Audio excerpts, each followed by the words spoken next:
उनमें वापस आप लोगों का स्वागत है। तो लास्ट लेक्चर में हम लोगों ने बात की थी रामचंद्रन प्लॉट की। तो उस रामचंद्रन प्लॉट को समझने से पहले हम लोगों ने बात की थी थोड़े से प्रोटीन की ओरिएंटेशन के बारे में।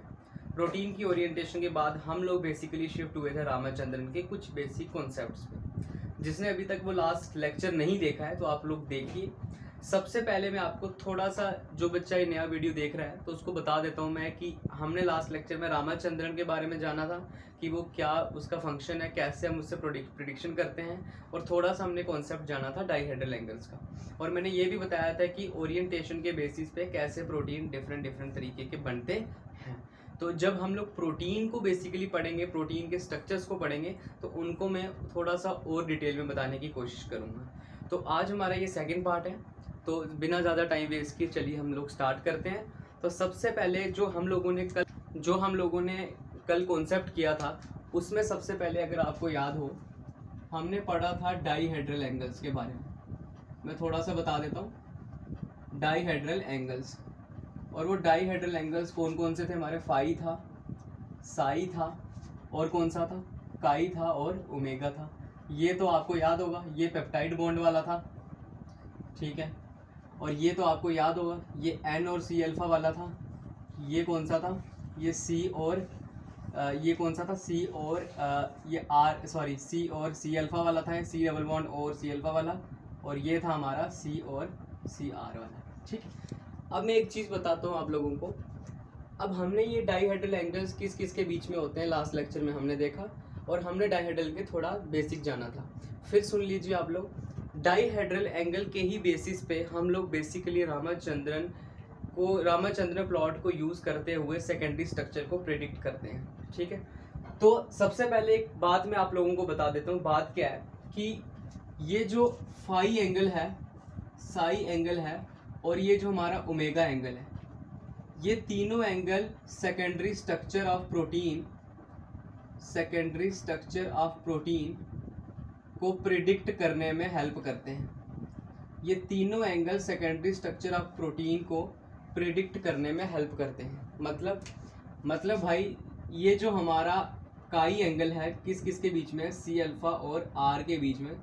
ये हमारा सेकेंडरी स्ट्रक्चर को प्रिडिक्ट करने में हेल्प नहीं करता है। सेकेंडरी स्ट्रक्चर को प्रिडिक्ट करने में ये हेल्प नहीं करता है। क्यों नहीं करता है? यहाँ देखिए, क्योंकि फॉर एग्जांपल मैं एक चेन बनाता हूँ, ये एन है, ये सी है, ये एच है, ये आर है, ये सी डबल बॉन्ड ओ है, ये फिर एन है, ये सी है, ये एच है, ये आर है, और ये सी डबल बॉन्ड ओ है। ये दो अमीनो एसिड बनाए हैं मैंने आपकी सिंप्लिसिटी के लिए। मैं ये कह रहा था कि ये जो काई है, जो सी अल्फा और आर के बीच में बनता है, ये वाला बॉन्ड, ये सेकेंडरी स्ट्रक्चर ऑफ प्रोटीन बनाने में हेल्प नहीं करता है। मतलब एक पॉलीपेप्टाइड चेन किस सेकेंडरी स्ट्रक्चर में कन्वर्ट होगी, वो ये काई एंगल उसमें कोई रोल प्ले नहीं करेगा। क्यों नहीं करेगा? क्योंकि आप देख सकते हैं, मैंने कहा था ये जो अमीनो एसिड होता है इसका 3D स्ट्रक्चर होता है, और ये 3D स्ट्रक्चर में इसके एटम्स आउट ऑफ प्लेन होते हैं। और ये जो आर चेन होता है, ये आर चेन का साइज छोटा भी होता है और आर चेन का साइज बड़ा भी होता है, जिससे ये वेरी कर जाती है। जिससे आर चेन क्या करती है? वेरी करती है, जिसकी वजह से एक प्रॉपर सेकेंडरी स्ट्रक्चर फॉर्मेशन में ये आर चेन कोई रोल नहीं प्ले करता है। क्यों नहीं करता? सिंपल सी बात है, ये वेरी कर जाती है, या तो कह सकते हैं ये बहुत ज़्यादा आउट ऑफ प्लेन हो जाती है, ठीक है।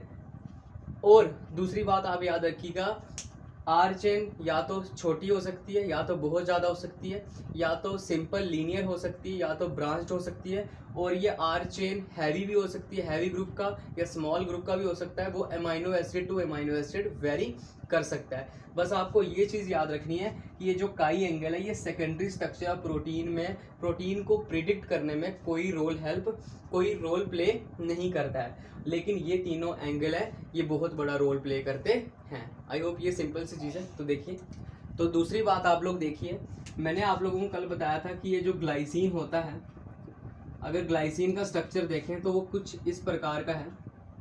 ग्लाइसिन का स्ट्रक्चर देखें, वो कुछ इस प्रकार का है। यहाँ हमारा एसिटाइल ग्रुप जुड़ा था, और ये रामचंद्रन जी ने खुद अपनी मर्जी से ये ग्रुप अटैच किए थे, ताकि कोई भी अमीनो एसिड मतलब रैंडम बॉन्डिंग सेल में ना शो करे। तो ये क्या है? हमारा सी डबल बॉन्ड ओ है, और यहाँ कौन सा ग्रुप उन्होंने अटैच करवाया था? एमाइडेट। अब बात आती है कि ये आर ग्रुप इसमें क्या होता है। हमको पता है कि ये सबसे सिंपलेस्ट अमाइनो एसिड है जो ग्लाइसिन है, ये सबसे सिंपलेस्ट अमाइनो एसिड है, इसमें आर ग्रुप ये होता है। अब देखिए एक चीज़ मैंने आपको यहाँ बताई थी, जब ग्लाइसिन का रामाचंद्रन प्लॉट पे जो डिज़ाइन था वो बनाया गया तो कुछ इस प्रकार से आया था। मैंने कल भी बताया था, ये बस मैं थोड़ा रिवाइज करवा रहा हूँ। कुछ इस प्रकार से आया था यहाँ पे, तो मतलब ये जो स्ट्रक्चर होगा इस तरीके का, जो रामाचंद्रन में जो स्ट्रक्चर होगा वो किस अमाइनो एसिड का था, बेसिकली वो ग्लाइसिन का स्ट्रक्चर था।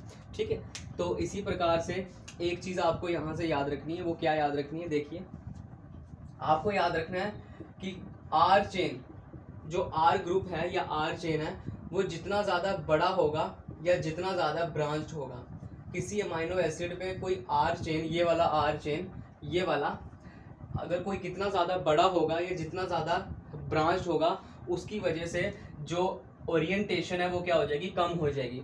उसकी वजह से क्या हो जाएगी, ये और ये वाली ओरिएंटेशन, इन एंगल्स की ओरिएंटेशन, ये वाली एंगल्स की ओरिएंटेशन कम हो जाएगी, लेकिन ये वाली एंगल्स की ओरिएंटेशन क्या हो जाएगी, बढ़ जाएगी। ये वाली एंगल्स की ओरिएंटेशन क्या हो जाएगी, थोड़ी इंक्रीज हो जाएगी। मतलब more the R chain branching, more is the orientation in Ramachandran plot. जितना ज़्यादा आर चेन ब्रांच होगा, जितना ज़्यादा आर चेन ब्रांच होगा, उतनी स्टेरिक हिंड्रेंस बढ़ेगी। उतनी क्या होगी, स्टेरिक हिंड्रेंस बढ़ेगी। अब सिंपल सी बात है, जितना ज़्यादा ये आर चेन बड़ा होगा या आर चेन जितना ज़्यादा ब्रांच्ड होगा, तो ये वाला एरिया ज़्यादा ऑक्युपाई होगा, और ज़्यादा ऑक्युपाई होगा तो ये वाले जो एंगल्स हैं, ये एंगल्स ज़्यादा टिल्ट या ओरिएंट नहीं हो सकते। अब ज़्यादा टिल्ट या ओरिएंट नहीं हो पाएंगे तो ऑब्वियसली ये रामाचंद्रन प्लॉट में ये जो हमारी साई और फाई की वैल्यू होगी उसमें कम स्पेस ऑक्युपाई करेंगे। उसमें क्या करेंगे, कम स्पेस ऑक्युपाई करेंगे। ये इंपॉर्टेंट कॉन्सेप्ट है, फिर सुनिए। मतलब जितना ज़्यादा आर चेन ब्रांच होगा उतना ज़्यादा ये क्या करेंगे, कम परमिसिबल होंगे, उतना ज़्यादा ये रामाचंद्रन प्लॉट पे कम स्पेस ऑक्युपाई करेंगे, क्योंकि इनके अंदर, इन अमाइनो एसिड्स के अंदर स्टेरिक हिंड्रेंस ज़्यादा होगी। तो देखिए यहाँ लिखता हूँ मैं, देखिए ये चीज़ आपको याद रखनी है, R chain branching directly proportional to steric hindrance, R chain branching directly proportional to steric hindrance. दूसरी बात याद रखनी है, जितनी स्टेरिक हिंड्रेंस होगी, स्टेरिक हिंड्रेंस का बेसिकली मतलब क्या है कि इसकी वजह से ये बॉन्ड्स हैं आपस में ओरिएंट नहीं हो पा रहे, मूव नहीं हो पा रहे। अब जितनी ज़्यादा स्टेरिक हिंड्रेंस होगी उतनी क्या हो जाएगी, परमिसिबिलिटी क्या हो जाएगी, कम हो जाएगी। यहाँ लिखता हूँ मैं नीचे, और जितनी ज़्यादा स्टेरिक हिंड्रेंस होगी, स्टेरिक हिंड्रेंस जितनी ज़्यादा होगी, अब स्टेरिक हिंड्रेंस किससे बढ़ती है, आर चेन की वजह से। अब जितनी ज़्यादा स्टेरिक हिंड्रेंस होगी, परमिसिबिलिटी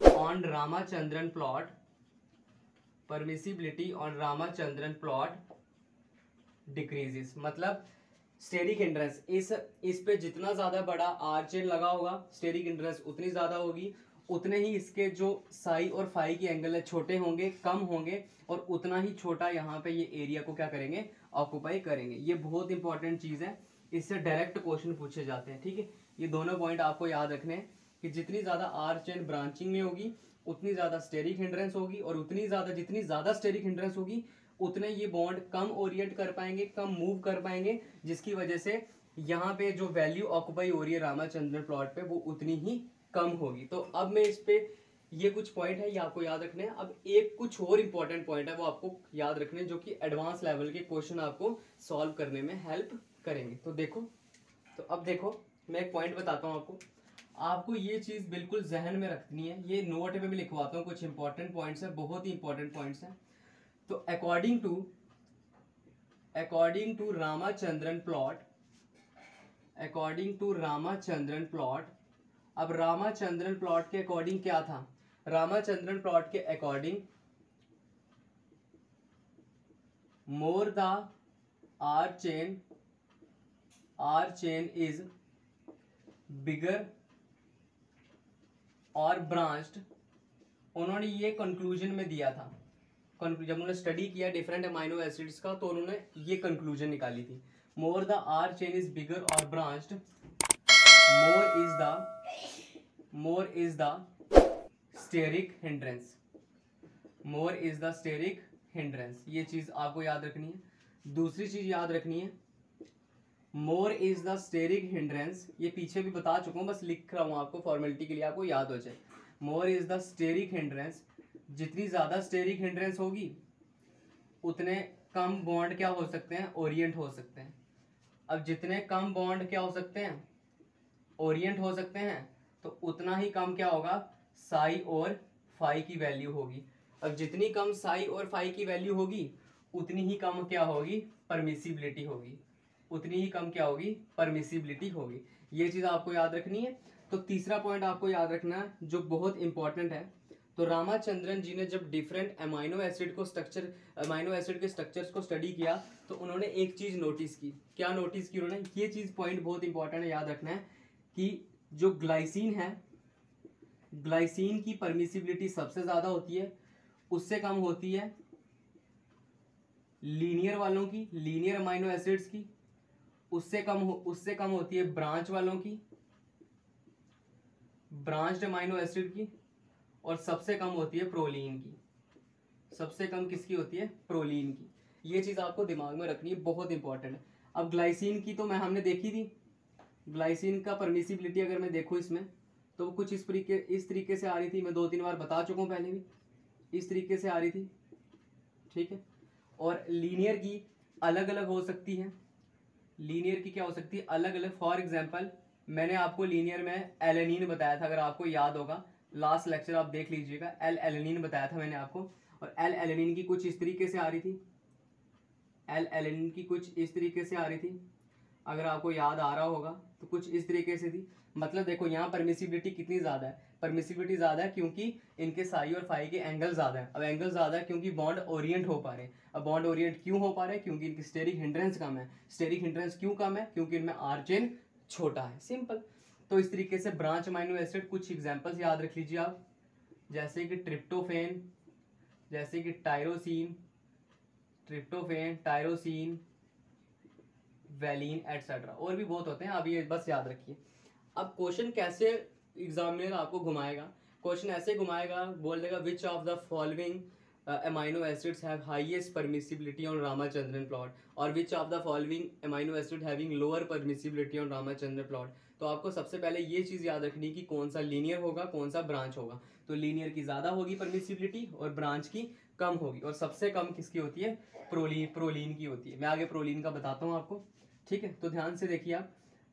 अब एक चौथी बात, परमिसिबिलिटी जो होती है, परमिसिबिलिटी का मतलब होता है, एरिया ऑक्युपाइड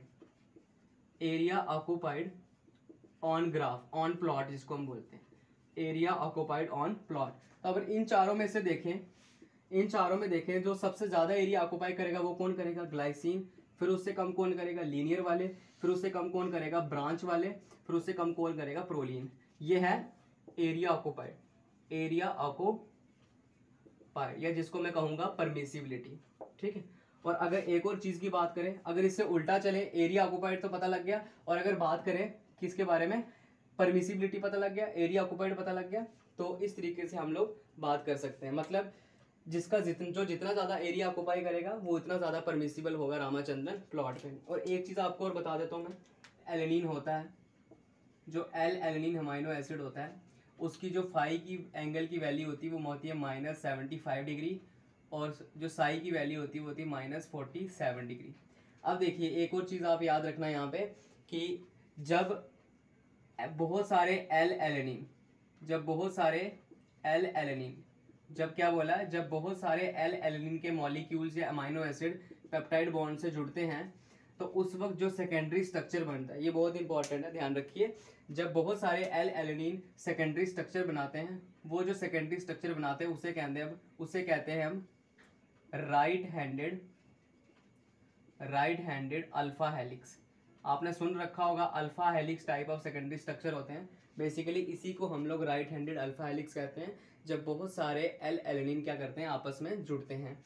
तो मतलब मैं ये कहना चाहता हूँ कि राइट हैंडेड अल्फा हेलिक्स के लिए भी जो फाई की वैल्यू होती है -57 डिग्री और जो साई की वैल्यू होती है -47 डिग्री। तो इसी के साथ आप लोगों को ये चीज़ याद रखनी है। अब 6th पॉइंट, एक और चीज़ आपको याद रखनी है, सिंपल सी चीज़ें हैं, बस आपको दिमाग में रखनी है क्योंकि इनसे डायरेक्ट क्वेश्चन पूछे जाते हैं, ठीक है। अब 6th पॉइंट क्या याद रखना है, एक हमारे पास एक अमाइनो एसिड है जिसका हमने पीछे भी जिक्र किया, प्रोलीन। अब प्रोलीन का जो होता है परमिसिबिलिटी रेट बहुत कम होता है, सबसे कम होता है। मैंने लिखवाया आपको ऑर्डर, पहले ग्लाइसिन, फिर लीनियर, फिर ब्रांच्ड, फिर सबसे लास्ट में प्रोलीन। अब इसका परमिसिबिलिटी रेट सबसे कम क्यों होता है, क्योंकि ऑब्वियसली इसमें स्टेरिक हिंड्रेंस ज़्यादा होगी। अब इसमें स्टेरिक हिंड्रेंस ज़्यादा क्यों होती है, इसके स्ट्रक्चर से देखते हैं। यहाँ देखिए, ये इस प्रकार का इसका कुछ स्ट्रक्चर होता है, इस प्रकार से इसका कुछ क्या होता है, स्ट्रक्चर होता है।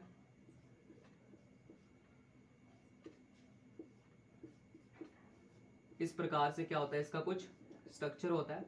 अब यहाँ पे आप देख सकते हैं कि ये जो इसका फाई एंगल है, इसके साथ ये एक चेन बनी हुई है, ये आपको दिख रही होगी, एक चेन बनी हुई है, जिसकी वजह से इसकी ये जो एंगल की ओरिएंटेशन है ये बिल्कुल क्या हो जाती है, कम हो जाती है, या बिल्कुल क्या हो जाती है, फिक्स हो जाती है, क्योंकि इसमें चेन बनी है। लेकिन इस एंगल की ओरिएंटेशन क्या होती है, लेकिन थोड़ी, मतलब इससे तो ज़्यादा ही होती है, लेकिन इतनी ज़्यादा नहीं होती, थोड़ी कम होती है। मतलब इसका जो ये जो साई एंगल है ये वेरी करता रहता है, क्या करता रहता है, वेरी करता रहता है, सिंपल सी चीज़।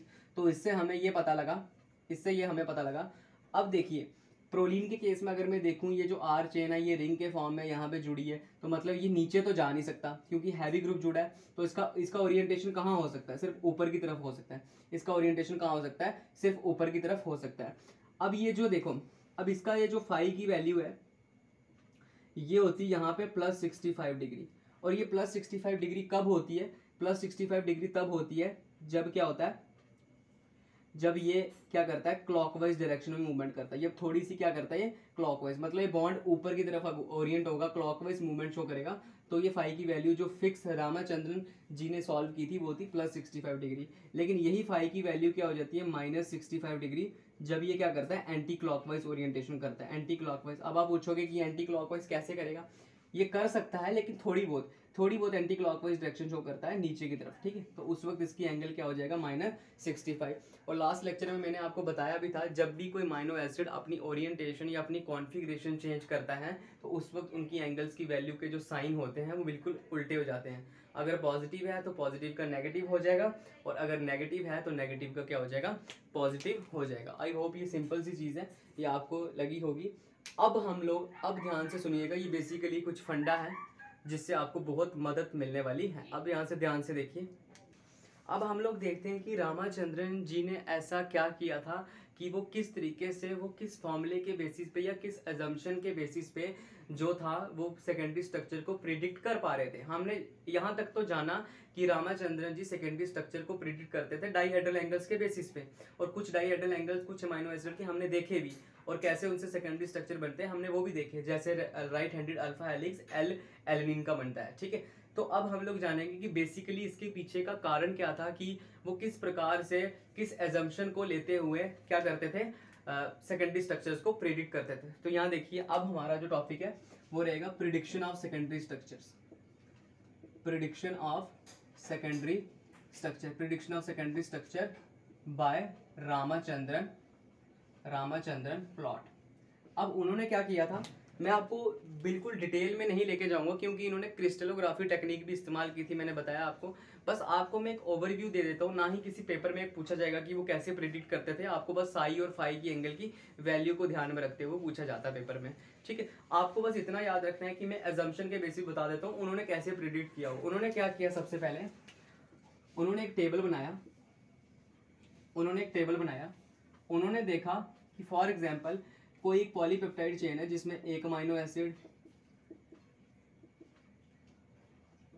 दूसरा अमाइनो एसिड, तीसरा अमाइनो एसिड, चौथा अमाइनो एसिड, पांचवा अमाइनो एसिड और छठा अमाइनो एसिड, इस तरीके से अमाइनो एसिड की एक पॉलीपेप्टाइड चेन जुड़ी हुई है। और यहाँ पे अल्फा हेलिक्स है, यहाँ पे बीटा हेलिक्स है, यहाँ पे पाई हेलिक्स है, यहाँ पे कोलेजन हेलिक्स है, और यहाँ पे 310 हेलिक्स है। मैं बताता हूँ आप लोगों को, ये सब क्या है, सेकेंडरी स्ट्रक्चर्स हैं। ये सब क्या है, सेकेंडरी स्ट्रक्चर्स है। अब इन्होंने क्या किया, एक बॉक्स तैयार किया, उस बॉक्स में एक अमाइनो एसिड्स की पॉलीपेप्टाइड चेन बनाई, और जो सेकेंडरी स्ट्रक्चर्स उनको मिले थे या जो उन्होंने डाईहेड्रल एंगल के बेसिस पे क्लासीफाई किए थे उन्होंने यहाँ पे लिख दिए। अब इन्होंने देखा अगर ये अमाइनो एसिड 1 अल्फा हेलिक्स के डाईहेड्रल एंगल को एक्सेप्ट करता है, मतलब यस करता है, और इसी तरीके से अगर ये भी यस करता है, और इसी तरीके से अगर ये भी यस करता है, ये नो करता है, ये नो करता है, ये यस करता है। अब यहाँ पे आप एक कुछ चीज़ देख सकते हैं कि सारे अमाइनो एसिड यस नहीं कर रहे हैं, लेकिन कुछ अमाइनो एसिड यस कर रहे हैं। अब जो अमाइनो एसिड यस कर रहे थे वो आपस में मिलके एक सेकेंडरी स्ट्रक्चर बना देते थे। वो क्या था? Alpha helix. सिंपल सी बात है, एक पॉलीपेप्टाइड चेन है, और मैंने बताया था एक पॉलीपेप्टाइड चेन में अलग अलग तरीके के सेकेंडरी स्ट्रक्चर बन सकते हैं। और वो कैसे बन सकते हैं? वो डाईहेड्रल एंगल्स के बेसिस पे बन सकते हैं। अगर एक अमाइनो एसिड, फॉर एग्जांपल ये अमाइनो एसिड है, ये अमाइनो एसिड अल्फा वैल्यूज को एक्सेप्ट करता है, अल्फा के डाईहेड्रल वैल्यूज को एक्सेप्ट करता है, और उसी के साथ जुड़ा हुआ वो भी अल्फा वैल्यू को एक्सेप्ट करता है, उसी के साथ तीसरा भी एक्सेप्ट करता है, या चौथा पांचवा कोई भी एक्सेप्ट करता है। तो रामाचंद्रन जी ने यहाँ से ये प्रिडिक्शन लगाई कि जितने ज्यादा अमाइनो एसिड किसी एक सेकेंडरी स्ट्रक्चर की वैल्यूज को एक्सेप्ट अगर कर रहे हैं तो वो वही पर्टिकुलर सेकेंडरी स्ट्रक्चर बनाएंगे। Isn't it? ठीक है। तो इसी तरीके से अगर ये यस कर रहा है, ये यस कर रहा है, ये यस कर रहा है, लेकिन ये नो कर रहा है, तो ये कौन सा बना देंगे? ये बीटा बना देंगे। अगर ये नो कर रहा है, ये नहीं बनाएगा, तो ये वाले अगर ये यस कर दे, ये यस कर दे, ये यस कर दे, ये यस कर दे, तो ये कौन सा बना देंगे? बीटा बना देंगे।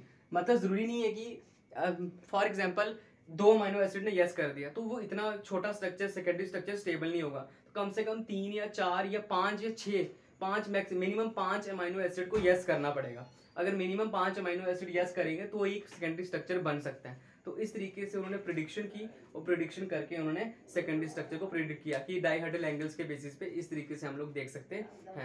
ठीक है, बहुत ज़्यादा इंपॉर्टेंट है, बहुत ज़्यादा। तो अब जो पिछले सालों में रामाचंद्रन से डायरेक्ट बहुत सिंपल सेक्शन बी या सेक्शन सी में क्वेश्चन पूछे जाते हैं जिससे हम लोग घबरा जाते हैं, वो है कुछ सेकेंडरी स्ट्रक्चर्स के डाईहेड्रल एंगल्स की वैल्यू को रटना।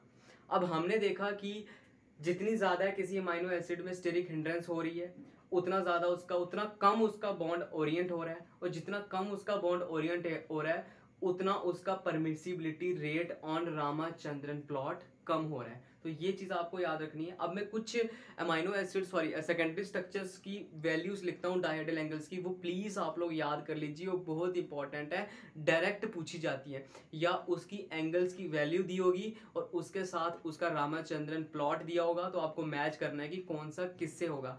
और अगर आपको वैल्यूज डाईहेड्रल एंगल्स की पता होगी तो आप रामाचंद्रन पे उसको ईजिली प्लॉट कर सकते हैं, जैसे मैंने ग्लाइसिन और एलेनिन का आप लोगों को प्लॉट करके बताया था। तो देखिए आप लोग कौन सी वैल्यूज हैं, वो हैं कुछ सेकेंडरी स्ट्रक्चर्स हैं, सेकेंडरी स्ट्रक्चर। अब रामाचंद्रन प्लॉट तो सेकेंडरी स्ट्रक्चर्स के लिए था, तो इसलिए हम लोग सेकेंडरी स्ट्रक्चर देखेंगे।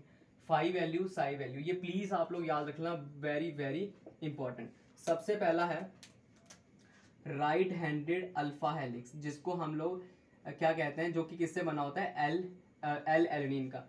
दूसरा है हमारा बीटा शीट, ये भी आप लोगों ने सुना होगा साइंस स्टूडेंट्स ने, जो कि है, सबसे पहले देखेंगे एंटी पैरेलल के लिए। एंटी पैरेलल और पैरेलल दो तरीके की बीटा शीट होती है, मैं पढ़ाऊंगा जब प्रोटीन का स्ट्रक्चर पढ़ेंगे।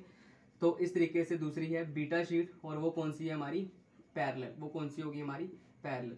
तीसरी है हमारी 310 हेलिक्स। अब इसमें 310 का मतलब क्या, घबराना नहीं है, प्रोटीन पढ़ेंगे, वीडियोस को फॉलो करते रहिए, चैनल पे जुड़े रहिए, प्रोटीन का स्ट्रक्चर पढ़ाऊंगा तो उस वक्त ये बताऊंगा कि 310 हेलिक्स की क्या कहानी है। देखिए 310 हेलिक्स, फिर उसके बाद है हमारा कोलेजन हेलिक्स। अब एक चीज खटक रही होगी दिमाग में कि रामाचंद्रन जी ने triple helical structure of collagen protein की डिस्कवरी की थी। फर्स्ट पॉइंट ही बताया था मैंने, जो बोलता है याद रखना, ये वही कोलेजन हेलिक्स है। ठीक है, तो इसी तरीके से नीचे हमारा पाई हेलिक्स। ये सब क्या है? ये सब है सेकेंडरी स्ट्रक्चर जो सेल में कहीं ना कहीं या अमाइनो एसिड की पॉलीपेप्टाइड चेन में कहीं ना कहीं बनते हैं। और वो कैसे बनते हैं, कैसे प्रेडिक्शन करते हैं? जितने अमाइनो एसिड किसी डायहेड्रल एंगल की वैल्यू को एक्सेप्ट करेंगे वो वैसा ही हमारा क्या बनाएगा? Secondary structure. अब इसकी वैल्यू देख लो आप लोग, इसकी वैल्यू होती है -57 डिग्री, पीछे भी बताइए -47 डिग्री। इसकी वैल्यू होती है -140 डिग्री, और इसकी वैल्यू होती है प्लस 135 डिग्री, और ये होती है हमारी -120 डिग्री, और ये होती है -+115 डिग्री, ये इसकी वैल्यूज़ हैं, ठीक है। और ये होती है हमारी -50 डिग्री, और ये होती है हमारी -25 डिग्री, ये होती है हमारी माइनस ये देख ली -55 डिग्री और -75 डिग्री, और ये होती है हमारी +55 डिग्री और +150 डिग्री। तो ये आपको बहुत इंपॉर्टेंट वैल्यूज़ हैं, ये आपको याद रखनी है। अल्फा हेलिक्स के ये होती है, बीटा शीट एंटी पैरेलल के लिए ये होती है, बीटा शीट पैरेलल के लिए ये होती है, 310 हेलिक्स के लिए ये होती है, कोलेजन हेलिक्स के लिए ये होती है, और पाई हेलिक्स के लिए ये होती है। तो इसी अकॉर्डिंग आप इसी को ध्यान में रखते हुए आप इनको रामाचंद्रन पे प्लॉट कर सकते हैं। तो आप लोगों ने क्या करना है, आप रामाचंद्रन प्लॉट बनाइएगा, तो इन वैल्यूज़ के अकॉर्डिंग उनको पॉइंट करके याद रखिएगा कि कौन सी वैल्यू कहाँ पे लोकेट होती है। फॉर एग्जांपल मैं आपको बताता हूँ, आप ध्यान से सुनिए, जो मैं यहाँ पे प्लॉट बनाने वाला हूँ इसको भी दिमाग में रखिएगा, डायरेक्ट क्वेश्चन आता है इससे भी, ठीक है। सुनिए, आपको उससे बिल्कुल क्लियर हो जाएगी चीज़ें।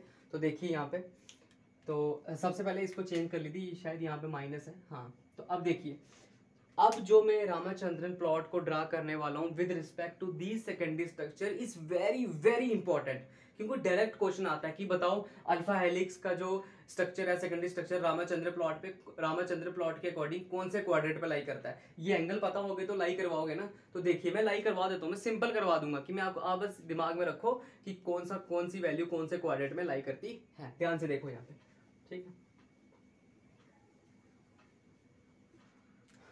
अब देखो एक रामाचंद्र प्लॉट बना लेते हैं हम लोग, ऐसा ही कुछ था, ठीक है।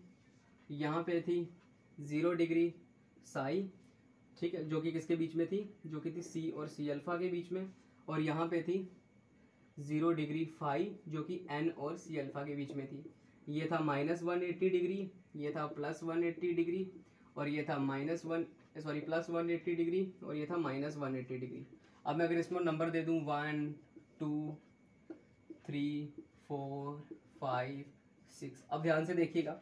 अब अगर पहले देखो अल्फा हेलिक्स के लिए देखो, तो अल्फा हेलिक्स के लिए जो फाई है वो -57 डिग्री, माइनस अल्फा हेलिक्स के लिए माइनस, मतलब इस क्वाड्रेंट में फाई की वैल्यू माइनस, मतलब यहाँ कहीं आ रही है, और जो साई की वैल्यू है वो भी क्या है -47, -57 और -47 ये 0 है, -47 इधर आ रहा है और -57 इधर आ रहा है, मतलब -57 ये कहाँ पे होगा, यहाँ कहीं पे, और ये यहाँ कहीं पे। तो हमारा 1 कहाँ क्वाड्रेंट लाई कर रहा है, 1 हमारा लाई कर रहा है कहाँ पे, बॉटम लेफ्ट क्वाड्रेंट में। 1 हमारा कहाँ लाई कर रहा है, बॉटम लेफ्ट क्वाड्रेंट में। डायरेक्ट क्वेश्चन आता है, ध्यान रखिएगा कि जो अल्फा हेलिक्स है कहाँ लाई कर रहा है, बॉटम लेफ्ट क्वाड्रेंट में। तो इसी तरीके से जो हमारा ये है -140 डिग्री, कौन सा, ये हमारा कौन सा था, बीटा एंटी पैरेलल, ठीक है, वो कहाँ लाई कर रहा है, -140 डिग्री, फाई की वैल्यू -140 यहाँ की होगा, और +135 डिग्री, +135 डिग्री, -140 और +135, तो ये यहाँ कहीं होगा, ठीक है। तो मतलब इस तरीके से आप लिख सकते हो, अपर लेफ्ट कॉर्नर, ये बॉटम लेफ्ट था, ये अपर लेफ्ट कॉर्नर, तो ये -120 डिग्री और +115 डिग्री, +115 डिग्री, -120 यहाँ कहीं होगा, और +115 डिग्री यहाँ कहीं होगा, ठीक।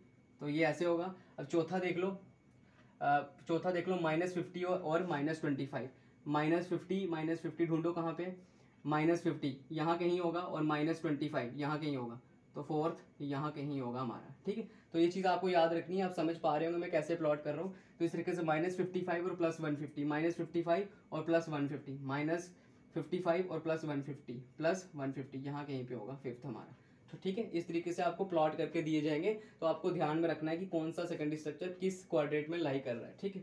तो ये क्या, -55 -75, -55 -75, -55 और -75 यहाँ कहीं पे होगा 6, ठीक है। तो इस तरीके से आपको ध्यान में रखने हैं।